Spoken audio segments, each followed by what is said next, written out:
Steve Wozniak was only 26 when he invented a machine that changed the course of history. We felt that we were, going to shake up the world and win, and we were going to be revolutionary. As the wizard behind Apple Computer, Wozniak brought computers to the masses. Not only was it crazy, twisted, and brilliant, but it was an act of love in its very creation. But at the peak of a remarkable career, his meteoric rise to fame plunged to earth in a devastating plane accident. He put it that his brain wouldn't store memories after the plane crash. With a new perspective on life, he walked away from Apple and took a giant step into the world of rock and roll, spending millions. I predict we're going to lose a lot of money this year. A lot's $5 million and a little's $3 million. Wozniak has a vision. I love it. I think that it's really exciting. Steve lavished much of his sudden fortune on good times, but unlike other instant millionaires, he also used it for good causes.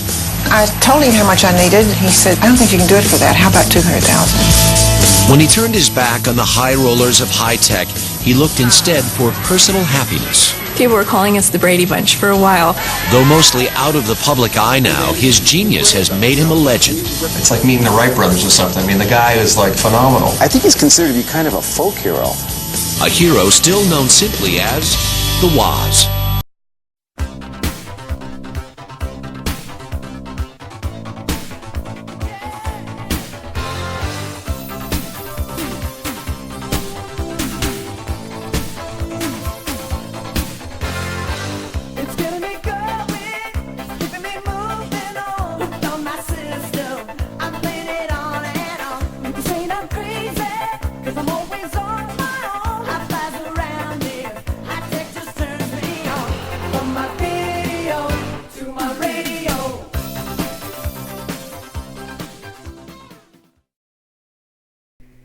Hello everyone, welcome back to another episode of the PixelCast. I am the founder of PixelFest, Jeremy Alessi, and of course this week I want to talk about Steve Wozniak. The intro video that you just saw went over a good summary of the things that he did in his life. I mean, it didn't go into the depth and the detail really necessary to understand the genius of this man and how he changed the world.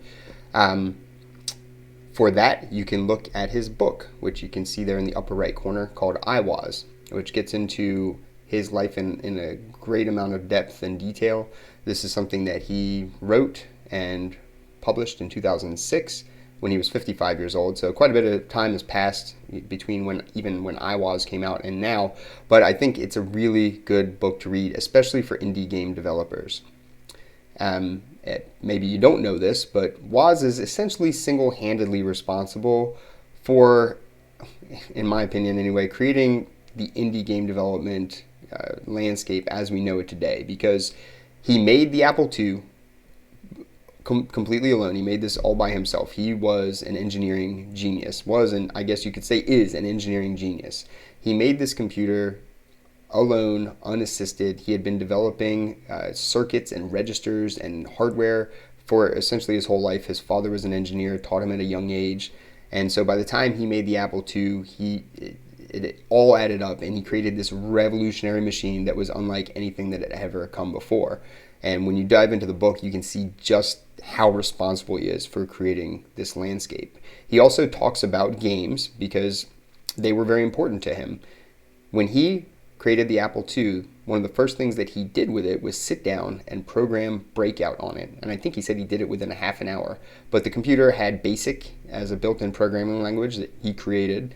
And like I said, one of the first things he did was sit down and create a game. So as you read the book, and if you don't know much about Woz, the way that I would summarize him is that he was somebody of incredible technical acumen that also had a fun-loving heart.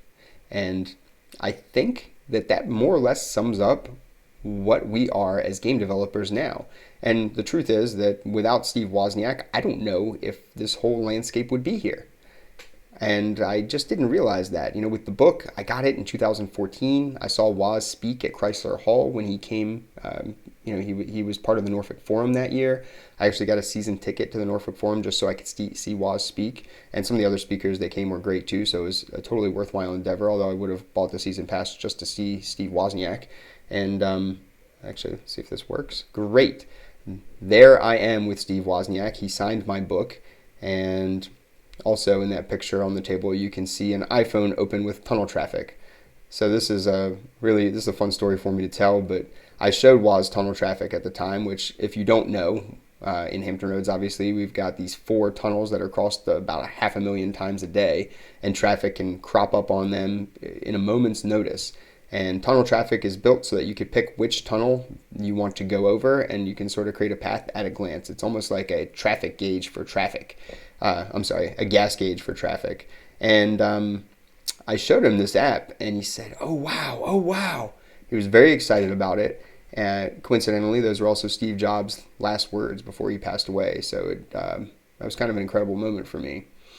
But I told him when I was showing him that app, I said, "Your work inspires my work." And it just was, it was a highlight, getting to put my arm around him like that. You can see in the picture and stuff. And essentially getting to meet somebody who is, I think at the time, now I can safely say that Steve Wozniak is one of my heroes.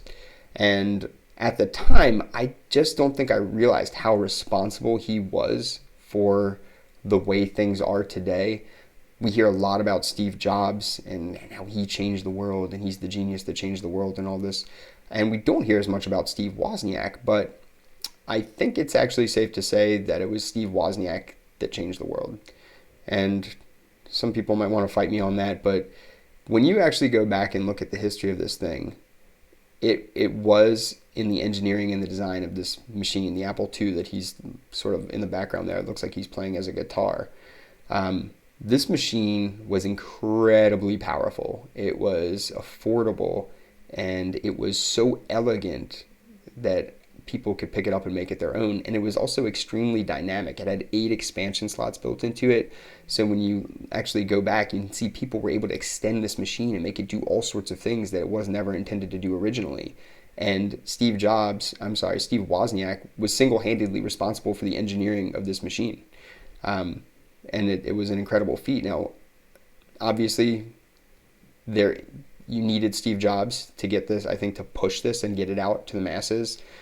He was the businessman. He was the one who really wanted to push this. And I believe Steve Jobs was also a pretty good engineer in his own right. He created electronics and so on and so forth, I think, before he met Woz. But he realized Woz was an extremely good engineer. This is a person of high technical acumen. And that's what created this machine. And Apple essentially coasted for the first 10 years on this machine. This machine was the first computer to sell 1 million units. It hit $1 billion in revenue, and Apple tried to create many computers and failed before they finally found, I think, some success with the iMacs and with the iPods. Those are the things that Steve Jobs commissioned, if you will, once he returned to Apple, and those started Apple's turnaround. And obviously with the iPhones and the iPads, that's really what brought Apple to become the most valuable company in the world. And so, of course, credit is due there, but the start of the company was really this Apple II. And Steve Wozniak made a point, even when he was speaking at Chrysler Hall back in 2014, to say that these machines need to be developed by one person. All of the engineering needs to be in one person's head. He was not a fan, and probably still is not a fan, he says this in his book as well, of things that are designed by committee. And he sort of swears by this, because in the book, at the end, he has a very inspirational part. It actually gave me goosebumps as I was reading it, where he says that you cannot be afraid to go it alone, and you have to trust your own reasoning. And if you're going to make something like this that's going to be truly great, that he recommends working alone, which is probably the exact opposite of the advice that you will hear most of the time. I think most of the time, and whether it be in games or whether it be in the startup community, people will say, well, the most important part is the team. And I'm not going to say that that's not true, but I think something that is largely misunderstood is that the product really, really matters. If you have a product that is just excellent in every way, it makes it easy to sell. It essentially sells itself, and yes, you do need people to scale up that sales process to tell as many people as possible. But if you have a product that's not excellent in every way, what it makes it essentially impossible to sell. And it just can't be I think underscored enough to say how important it is to make incredible products. And what is an incredible product? Is it something that just hasn't been done before? Is it something that is intuitive? Is it something that looks attractive? Is it something that scales and empowers your intent? It's all of those things. And when you look at the Apple II, it was something that was very personal to Steve Wozniak. He wanted this machine, so he built it for himself. But he built it in such a way that when he took one and handed it to the next person, they could take it and make it their own. And I think that that's a very powerful thing to realize about the difference between something that's successful and not successful. And this is probably applicable to any product of human beings, whether it be music, movies, games, obviously hardware, computers. It has to be something that was loved as it was created. And obviously it has to also be something that when you hand it to the next person, they make it their own somehow. I think people will say this about Beatles music. It's something where when they listen to it, they are able to apply it to their own lives. And with a game, look at something like Minecraft. And I think Minecraft is probably still the most remarkable indie success story to this point. Maybe there are a couple other games that sort of jostle with it. I think Tetris was incredibly popular and developed originally by one person. But when you look at Minecraft, I just want to use that as an example. I think as far as games go, that's a very similar thing to this. It's something that Notch wanted to make. He just wanted to have this experience. He created it really for himself out of love.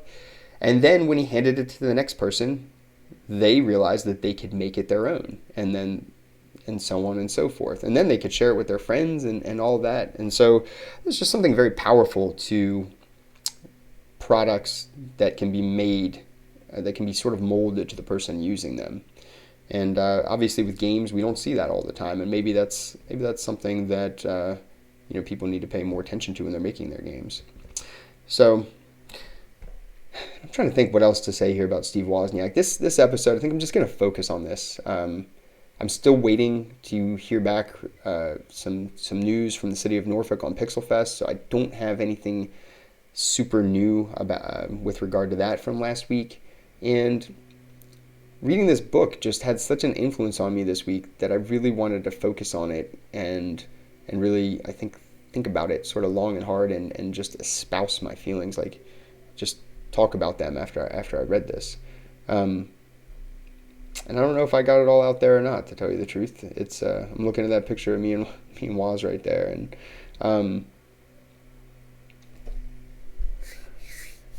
gosh, I don't want to pause here. You know what? While I'm pausing in my speech, let me tell you this: when he spoke at Chrysler Hall, and this is going to be something that it's really just kind of amazing. Although I don't think it's something that you can just replicate. And I think there are plenty of lessons from Steve Wozniak that we, as indie creators or entrepreneurs or inventors, creators, creative people, that we can emulate. But when he spoke at Chrysler Hall, I don't think I ever heard somebody who spoke so quickly, without pause, and where every word that he said mattered. He was an extremely, I would say, dense speaker. I remember having a little bit of a tough time when he first started speaking, keeping up with him.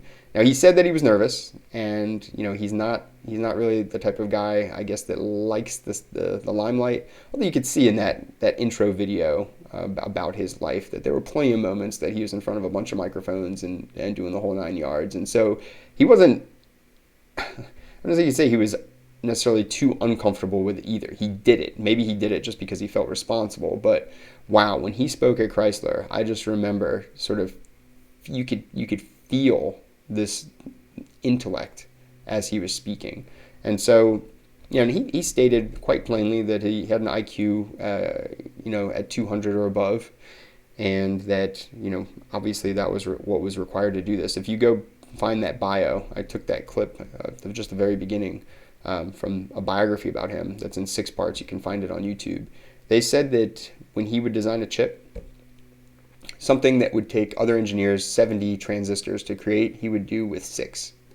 And he was just sort of obsessed also with getting a lot out of a little. And I think that's something also that can't be understated. When a product is created, it's almost like Einstein says, right? It needs to be as simple as possible, but no simpler.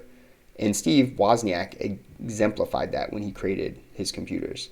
He would just do the most with the least.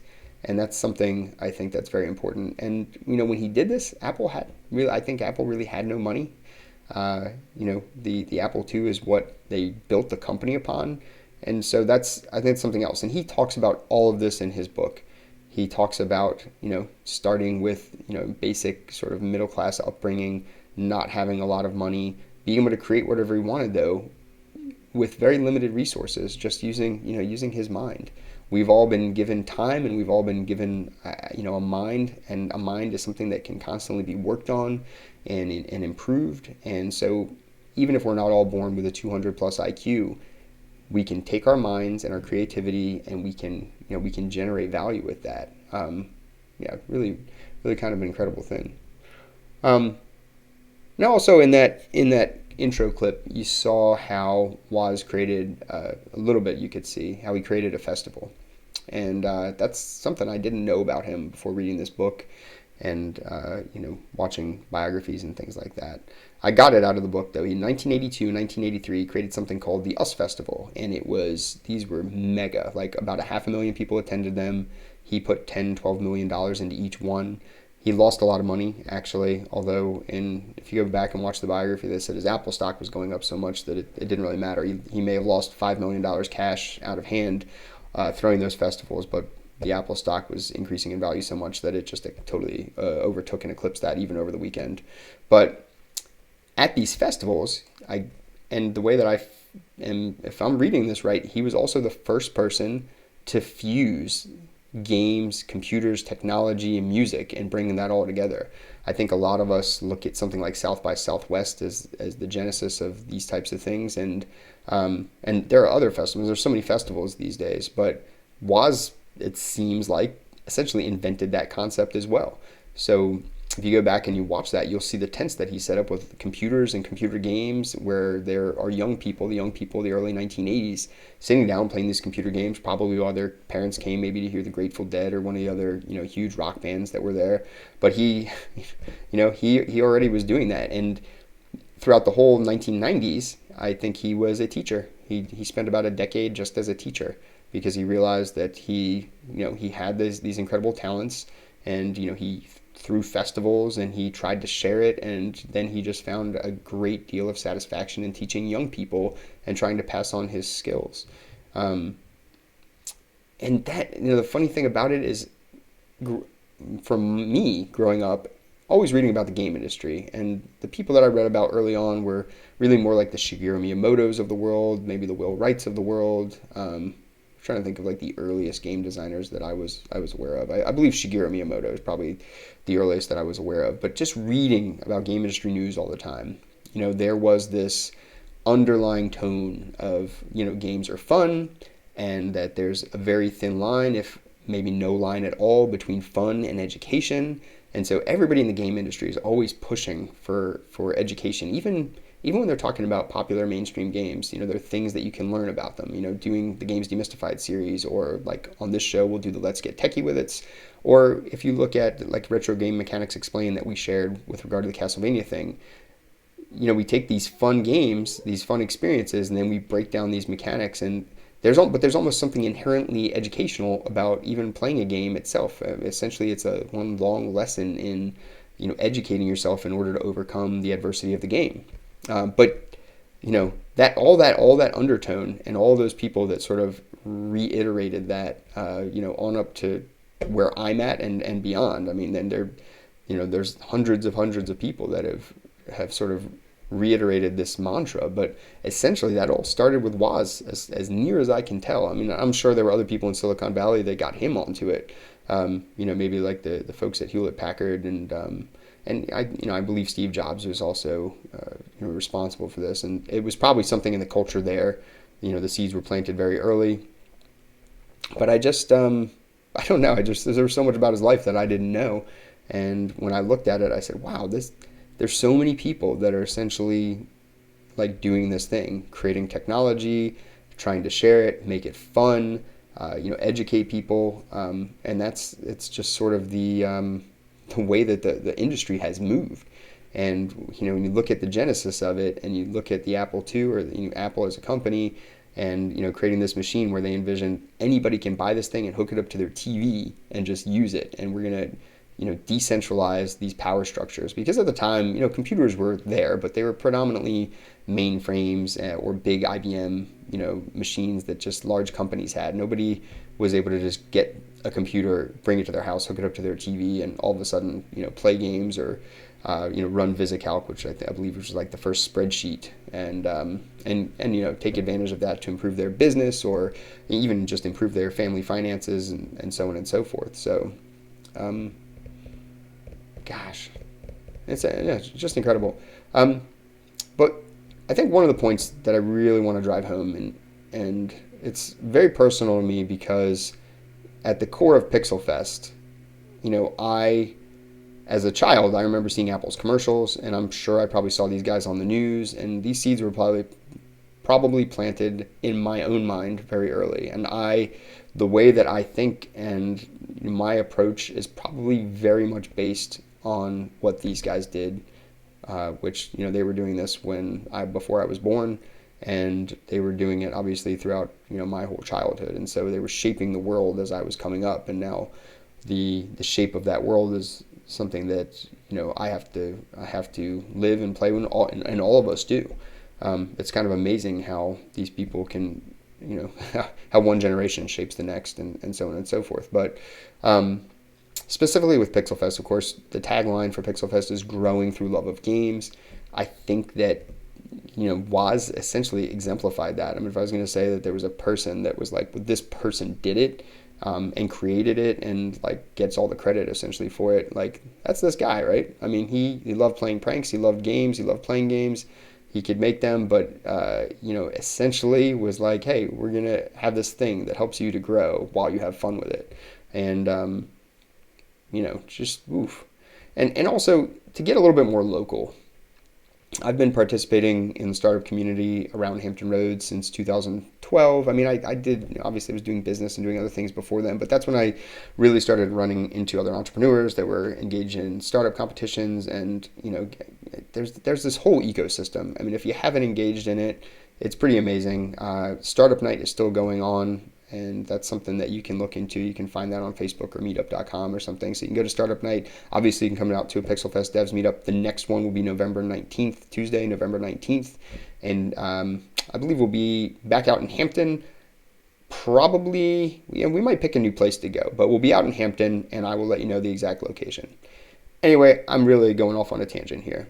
Basically, what I'm trying to say is that I really believe that if we're going to help our community here in Hampton Roads, we need to focus on incredible technical acumen.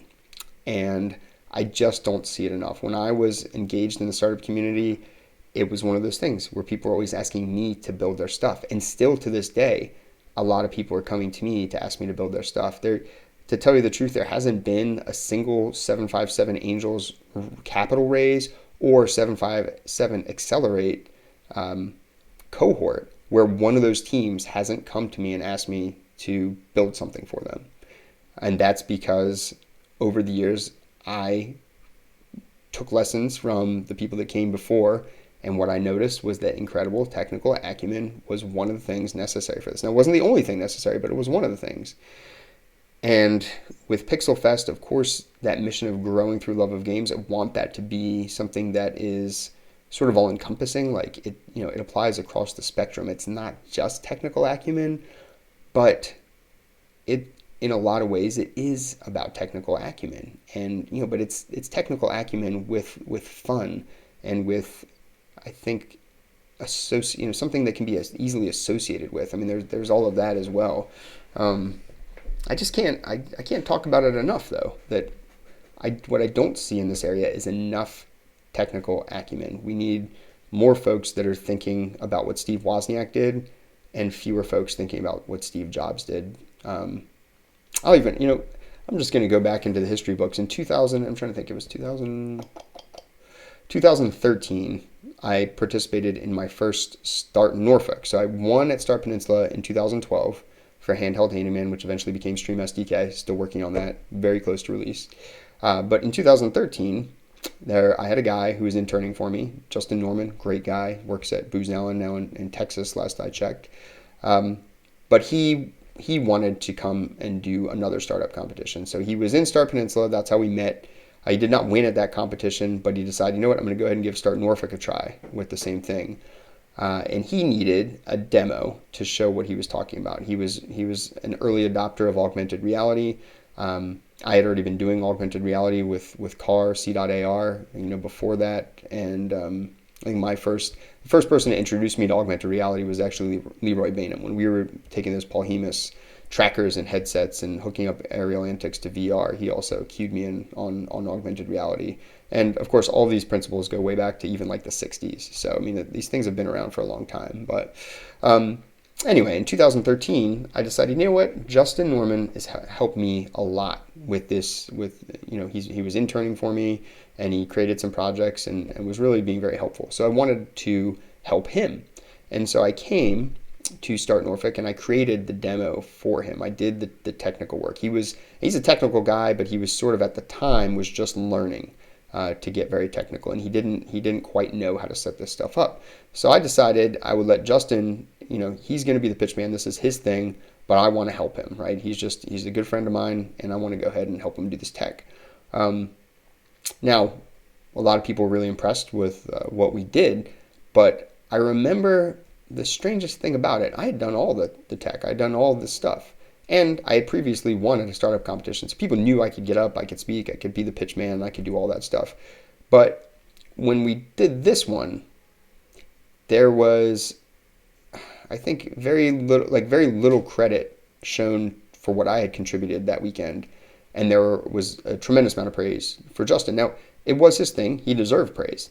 But I think people didn't understand what happened there. And I don't know if it was that they didn't understand what happened or they just didn't value the technical acumen necessary to create the demo that we created that weekend, which was, it required tremendous technical acumen at the time, and it was before we had RKit and all this other stuff. And so what was created was, I think was way ahead of its time. And it was only able to be created, I think, because I had been doing this stuff for so long. I'd been focused on developing my skills, and I was able to whip this thing up in a couple of hours. And, for other people, it's not something that they could have done. But I think there was very little respect for that. And I think it was that weekend that I started to think about my 2 startup weekends.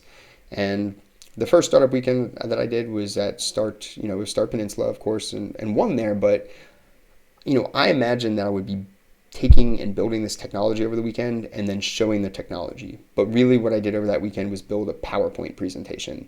And essentially what happened over the course of that weekend was dozens of people just kept throwing ideas at me. We had whiteboards and notebooks and all sorts of stuff full of ideas. And at the very end of the weekend, just before the pitch, I had no idea what I was going to pitch. And I just had to take all these notes and just boil it down to something really simple that I could put in a PowerPoint. And so I just did that. I said, what? It's not all this stuff. It's just these 3 things. And I'm going to create this really clean PowerPoint and just poof. And the whole weekend, I just kept wanting to open my computer so I could start writing some code and actually creating something. But it was a PowerPoint. And, I'm glad that we won, at that event. That was great. But what was created was a PowerPoint.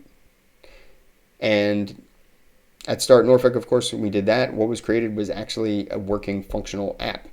And that's so much further down the road, right? And I don't know if it's just because folks didn't understand, how to create this stuff or how difficult it is to create this stuff. I sort of get the sense that, in a way, people can only value things for which they understand how incredible they were to build. So, for example, to understand Steve Wozniak's contribution, you would have to have some idea of how difficult it was truly to create what he did. to really appreciate it. So you see a lot of engineers in videos like on the intro clip. I think Andy Hertzfeld's one of them, but there are other people that are saying like how incredible this is. And those are, I think, the people that have the most appreciation for what he did were the people that could do it themselves, but couldn't do it as well. And yeah, gosh, there's just something to be said for that. And I hope, what I see in our area over the last 7 years, of course, is I think there are more people that have, this technical understanding. I have met more people over the last 7 years that can sit down, can actually create an app, they can actually write code, they can actually engineer new things that haven't been created before. I've seen more and more of that. So I'm very happy about that. And most of the people that I've met that can do that, I've met through PixelFest. And that tells me that we're doing something right and we're doing something important with this mission of growing through love of games. Now, for the most part, yeah, we're coming in through games. We're coming in through fun. But we are literally coming in using the same approach, the same vector, I think, that Steve Wozniak did when he created the Apple II. I hope that we've embraced the spirit that he set forth when he did this stuff. And I think that's incredibly important.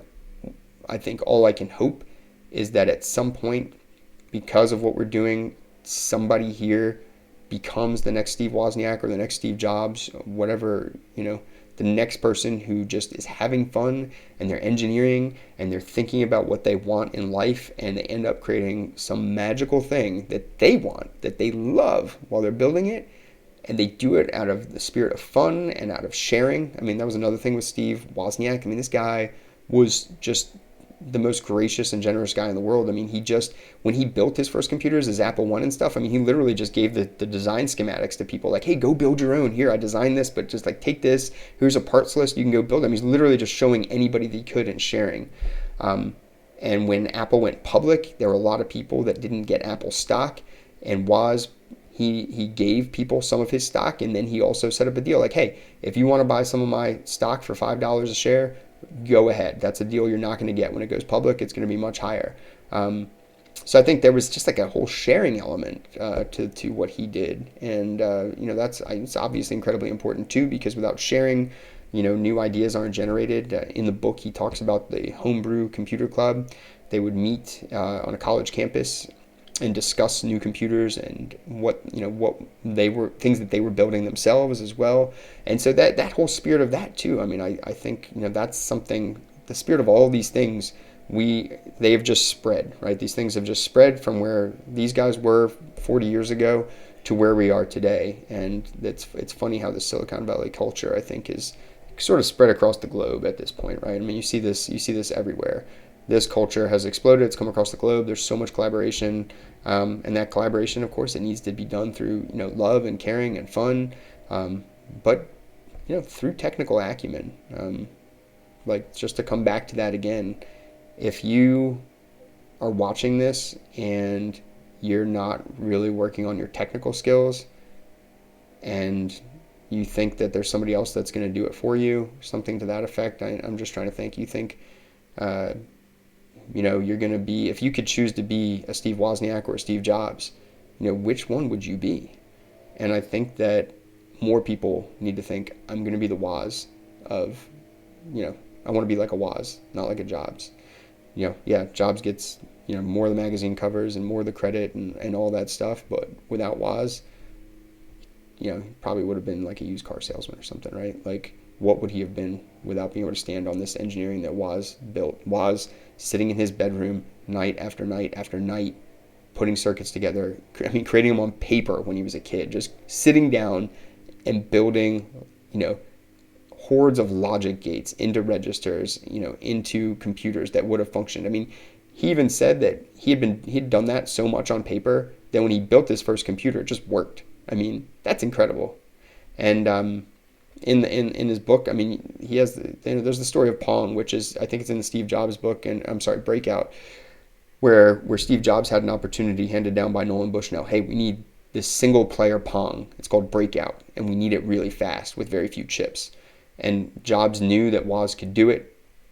Asked Woz, hey, will you build this? He ended up not even splitting the profit with him. I think Steve Jobs got paid $5,000, and he gave like $750 to Woz. But Woz built that Breakout in hardware in 4 days.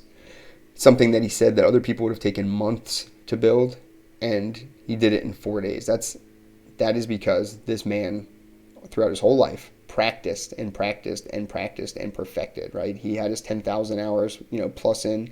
Yes, I think he was very intelligent, just, in a God-given way, right? He just had it, but he also developed it. I mean, he was both. I mean, if he hadn't sat in his room developing those computers on paper, if he hadn't, had all these engineering projects that he created, and if he hadn't been so giving with it too, because the Apple II, what you'll find from the book as well, was an amalgamation of several projects that he had. It was an amalgamation of the cream soda computer. It was an amalgamation of what he did with Breakout. It was an amalgamation of a VCR broadcasting system for hotels that he built. And I'm trying to think of some of the other things. More or less, there were 5 or 6 projects that he built. And they were all in non-competing spaces, right? They were just totally different things. But one day he just realized he could take all of these things and combine them, and he could create this machine. And that came because he just loved what he did, and he would just do it, willingly. So, a lot of people, I can say this in my life, people will always tell you, oh, you got to do everything for money, right? Do it for money, do it for money, do it for money. And hey, money's important. You need money. I'm not going to say don't do it for money, but if you stop doing it for the love of doing it, that's not good. And if you're not doing it because you're afraid you're going to make some sort of, mistake where somebody's going to, steal your idea or something like that, and you're paused and you're frozen, and we saw that in the startup community a lot of folks didn't want to share their ideas, don't do that either. Love what you do. Get out there, practice it, do it. Don't pause. Don't freeze up. Just do it. And you never know when it's going to actually add up to something. Woz did all those projects just for free, just because he enjoyed doing them. And then, poof, he creates this billion-dollar industry. This one machine had $1 billion in sales. They're the biggest IPO since Ford. And he did that because he just brought these ideas together that he just worked on because he loved them. And, he grew through love. And we're at 37 minutes here. It's kind of a strange episode, I think, in a way. Not covering the news. I didn't talk about games a whole lot, other than the fact that Woz loved games. He built games. One of the first things he did with the Apple II, if not the first thing, was build a game with it. He spoke to the fact that there were a lot of onesie and twosie teams that popped up building games because of the Apple II. Now because I've read this book and I saw the things that he spoke about, I truly believe that the whole indie game movement essentially started with the Apple II. And there's probably a lot of people that would say that. I mean, it's not something that I really thought about too much. I mean, I'm sure it's crossed my mind, but for me, I think of the indie game movement as really starting in the late 90s with IGF and Garage Games and those guys. But essentially, those folks were all people that used the Apple II. And there's talks out there too where you can see Woz talking about gaming and so on and so forth, something that was just important to him. But with that, I'm going to bid you good evening. This has been the 10th PixelCast. Been doing this for 2.5 months. It's incredible. We have a PixelFest Devs meetup Tuesday, November 19th. Come to join the PixelFest Devs group on Facebook to find out more detail about that. It is going to be over in Hampton. We haven't picked the location yet. Last time it was at Brown Chicken, Brown Cow. I hope to have more detail on PixelFest 2020 next week. There's some things going on, but right now it's moving a little bit slow, so I don't have any big news to report on that. And I am, let's see, the one thing is I am working on a new PixelFest website. If you've visited pixelfest.org lately, of course, you realize that the old WordPress site is gone, and there's just a little placeholder right now, but I'm creating something new, so that's something to look forward to. I'm hoping to release some of the code and things that we speak about here on the PixelCast on that site, and try to create a little bit more of a community there. So that's something that's going to be, you're going to want to look forward to. I think that's about it. I want to go ahead and just close out the 10th PixelCast here and say, let's all continue growing through love of games. Thank you, and good evening.